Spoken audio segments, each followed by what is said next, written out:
Mock drill तैयार हैं आप? सावधानी ही बचाव है। पूरा देश आज आप समझ रहे हैं कि किस परिस्थिति से गुजर रहा है। जिस तरह से ये पहलगांव की घटना हुई है, पूरा देश आक्रोशित है। आज 7 मई को मॉक ड्रिल हो रहा है। बहुत सारे लोगों को आज मेरे से भी सवाल पूछे लोग, कितना लोग क्लिनिक में भी पूछे कि क्या है ये मॉक ड्रिल और मॉक ड्रिल में होता क्या है, करना क्या रहता है। तो मॉक ड्रिल क्या है? तैयारी है। कोई भी घटना हुआ, जैसे अब हम लोग भी अपने हॉस्पिटल में बहुत सारी चीज़ों के लिए मॉक ड्रिल करते हैं कि एकाएक ऑक्सीजन बंद हो जाए तो क्या करेंगे, एकाएक लाइट बंद हो जाए तो क्या करेंगे, एकाएक आग लग जाए तो क्या करेंगे। तो एकाएक अगर अटैक हो जाए, अटैक कहाँ कैसे होगा? अधिकतर समय एयर स्ट्राइक हो जाए, ऊपर से बम गिरा दिया, चाहे कोई मिसाइल फेंक दिया, तो उसके लिए अब एकाएक आपको तो नहीं समझ में आएगा। तो उसके लिए एक तैयारी, ये ताकि सचमुच अगर हो तो हम सावधान रहें, और इसी को मॉक ड्रिल करते हैं। और मॉक ड्रिल का मतलब ये नहीं है कि कोई युद्ध हो रहा है, चाहे युद्ध होगा, लेकिन एक तैयारी ही बचाव है। इसलिए ये मॉक ड्रिल करा रहे हैं ताकि पहले से एक प्रिपरेशन रहे। कोई भी चीज़ एकाएक आपको पता चले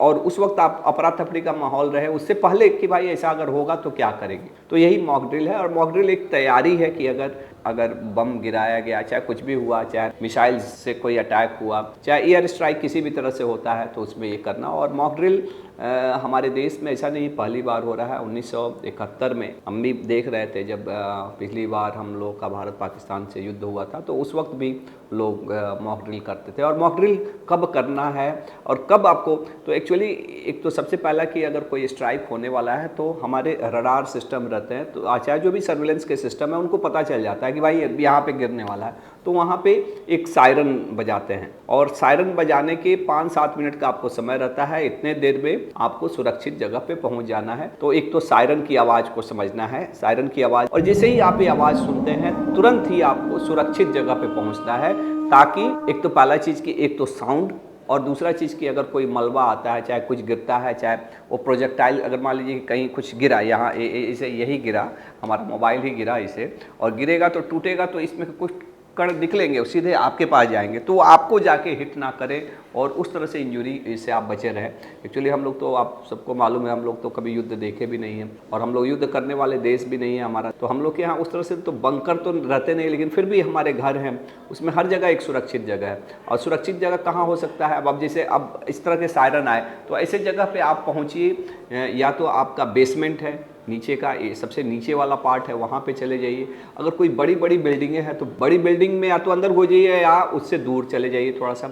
अगर बिल्कुल फ्री खाली की जगह पे है तो ज़मीन पे ही लेट जाइए, ऐसे करके, क्योंकि ये भी एक तरीका है जिससे आपको कंपन भी, अच्छा इसमें कान भी दबाना, क्योंकि उसमें आवाज़ भी बहुत आता है, तो कान भी दबाना है। और इस तरह से करने से आपको मैंने, अगर ज़मीन पे भी लेट गए तो सेफ्टी। अगर घर में हैं आप तो ऐसे जगह, अब जैसे ये रूम है, अब शीशा वाला रूम है, अगर इसमें ये होगा तो ये शीशा ही निकल के आएगा और उसी से ही मुझे इंजरी हो जाएगी। तो ये भी ध्यान देना है कि ऐसे जगह पे जहाँ ज़्यादा माने ब्रिक वर्क है, चाहे कंक्रीट वर्क है, तो वो सबसे अच्छा जगह है। सबसे अच्छा है बेसमेंट का जगह, और जहाँ पे शीशे वाला काम ना हो। अगर जैसे अब यहीं पे है, स्कूल में है बच्चा, तो जैसे ये है, तो एक इसी में हम नीचे ऐसे करके यहाँ पे आ गए, तो ये भी एक तरीका हो सकता है। लेकिन कोशिश करिए कि ग्राउंड फ्लोर पे चले जाएं तो ज़्यादा अच्छा है। और ग्राउंड फ्लोर पे भी वैसे जगह जहाँ पे अगर कुछ जैसे कंपन से भी शीशे टूट जाते हैं, तो ऐसे जगह नहीं कि अब उधर से तो नहीं हुआ, लेकिन शीशे चाहे कुछ ऐसा चीज़ आके आपको ये इंजरी करे, तो ये चीज़ का ध्यान देना है। पैनिक नहीं होना है। ये ड्रिल करने का मतलब ही यही होता है कि आपको पैनिक नहीं होना है, बल्कि ये पैनिक से बचे। अगर सचमुच इस तरह से कितना बार, तो अगर किसी की तैयारी नहीं होगी, केवल ऐसा हुआ भी तो हार्ट अटैक से लोग को, इससे पहले से अगर तैयारी है तो इससे आदमी बच सकता है। दूसरा चीज़ एक और भी इसमें है जो बातें हो रही है, ब्लैकआउट मीन्स बत्ती गुल। तो एक तो गवर्नमेंट भी करती बत्ती गुल, लेकिन आप भी जिस घर में रहते हैं, खास करके रात में अगर ऐसा सिचुएशन आता है, अगर चीज़ें बहुत ख़राब होती है और सचमुच एयर स्ट्राइक और फुल फ्लेज्ड वार होता है, तो उसमें एक कंसेप्ट रहता है कि बत्ती गुल करना है। क्योंकि बत्ती जब गुल होता है ना, तो जो दुश्मन के जहाज रहते हैं वो आपके लोकेशन को ट्रैक नहीं कर पाते हैं, ट्रेस नहीं कर पाते हैं, और ये आप थोड़ा सुरक्षित हो जाते हैं। अगर पूरा शहर ही बत्ती गुल हो जाए तो समझ में नहीं आएगा कहाँ शहर है और कौन गाँव है। तो आप समझ पा रहे होंगे, इसमें बता रहे लोग, हम भी अभी इसी में देखे यूट्यूब वगैरह से ही, कि आप जितने भी आपकी खिड़कियां हैं बंद कर दीजिए, मैंने पर्दे मोटे यूज़ करिए, और लाइट उस वक्त ऑफ करना है।